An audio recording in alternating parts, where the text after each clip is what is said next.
네, 지금부터는 구체적인 오후장 전략을 세워드리고요. 전문가의 포트폴리오도 공개합니다. 오늘은 골든이글 투자자문의 정태근 팀장님과 함께합니다. 안녕하세요. 네, 맞습니다.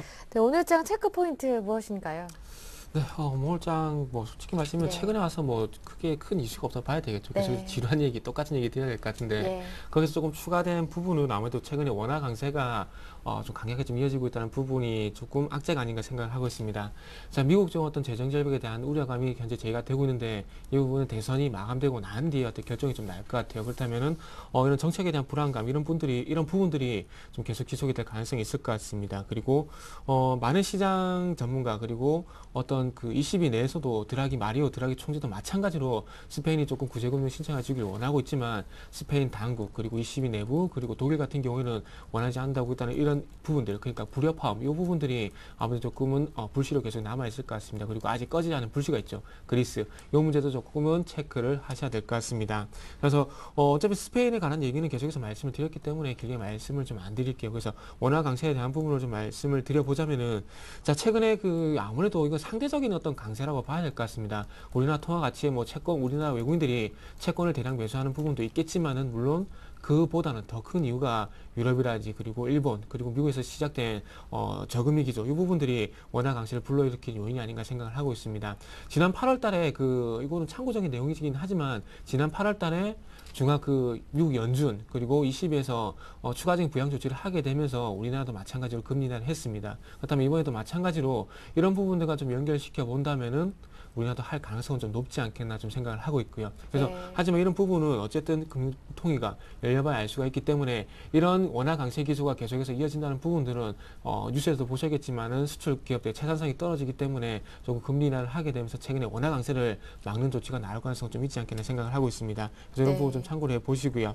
자 오늘 그 외국인들 선물 매수 이건 매수라기보다는 매도 청산이라고 봐야 되겠습니다. 그래서 매도 청산 즉 환매수가 들어오게 되면서 시장이 좀 반등을 줬었는데 이 부분이 다시 한번 미결제가 감소하게 되면서 시장이 좀 힘이 빠지고 있습니다. 그래서 이런 부분들이 시장을 끌어올리기 위한 매수는 절대 아니다. 이런 부분 말씀드려보고 싶고요. 그래서 결국에는 외국인의 선물 동향을 체크를 좀 하셔야 될 것 같습니다. 그리고 밴드를 한번 설정을 해보자면은 저는 1970포인트에서 2010포인트까지 했던 조금 40포인트 정도 조금 박스권 말씀드려보도록 할게요. 어떤 수치는 틀리겠지만 네. 많은 시장 전문가들이 예상하듯이 박스권 말씀드려보고 싶고요. 그리고 마지막으로 관심 종목만 좀 말씀드릴게요. 최근에 종목 장세가 좀 심화되고 있기 때문에 한 네 종목만 말씀드릴게요. 바이오스마트, 손오공, 카스, 신세계 인터내셔널 요 네 종목은 좀 참고를 하셔가지고 좀 매매하시는 데 좀 도움이 좀 되셨으면 좋겠습니다. 네, 관심 종목까지 꼽아주셨네요. 그렇다면 오늘의 관심 종목 한 종목 꼽아주셔야 되는데 어떤 종목인가요?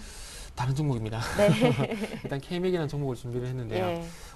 일단은 비중 한 20%를 좀 가져갈 거고요. 그래서 회사 소개만 좀 간단하게 해보자면 네. 일단은 디스플레이 사업을 하고 있습니다. 방막 두께 측정기를 현재 생산을 하고 있는데 이번에서 어떤 국제 독점적인 지위를 차지를 이제 하고 있습니다. 그래서 디스플레이 검사 장비 업체라고 보시면 될 것 같은데 이번 현재 사업이 현재 최근에 좀 좋지가 않습니다. 그렇다 보니까 이제 좀 적자를 지속을 하고 있고요. 그래서 회사 대표가 이런 어떤 적자를 탈피하기 위해서 지금 하고 있는 부분이 바이오 그리고 반도체 분야 어떤 부분인데요. 최근 LG생명과 아까 그 국내 바이오 콘텐츠에 대한 어떤 협력을 강하게 되면서 이번에 어떤 성과도 조금씩 나오고 있습니다. 그리고 네. 최근에 나노마이스 반도체 시장에 진출한다는 얘기가 있기 때문에 이런 부분들을 한번 참고해 보시는 게 좋을 것 같고요. 네, 그래서 전략을 세워본다면요? 예, 전략만 좀 마지막으로 간단하게 좀 세워보도록 할게요. 자, 일단 차트를 보게 된다면은 최근 좀 기술적으로 좀 강하게 올라와주고 있는 흐름인데 일단 만원 전후의 하방일성이 확인됐고요. 그래서 네. 오늘 종가 쪽에 한번 말씀드려보고 싶습니다. 그럼 목표가는 15,500원 그리고 손절가는 12,000원 좀 제시를 해보도록 하겠습니다. 네, K맥 오늘 종가로 접근 가능하고요. 매수 가격 오늘 종가, 목표 가격은 15,500원, 손절 가격은 12,000원입니다. 이어서 지난 종목 가운데 두올 산업 한번 AS를 받아볼게요.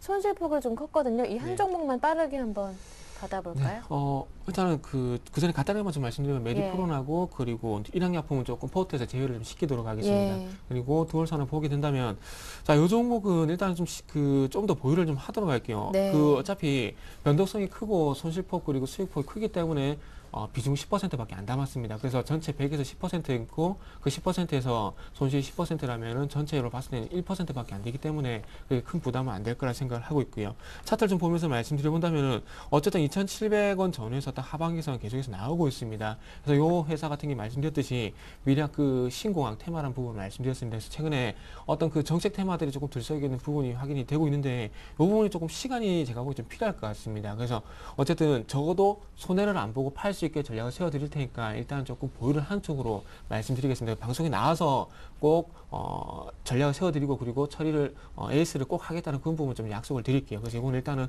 보유를 하는 쪽으로 말씀드릴게요. 네, 그렇다면 제외하는 종목은 일양약품과 또 한 종목은 어떤 종목입니까? 네, 메디프론 좀 제외를 하도록 할게요. 알겠습니다. 예, 예.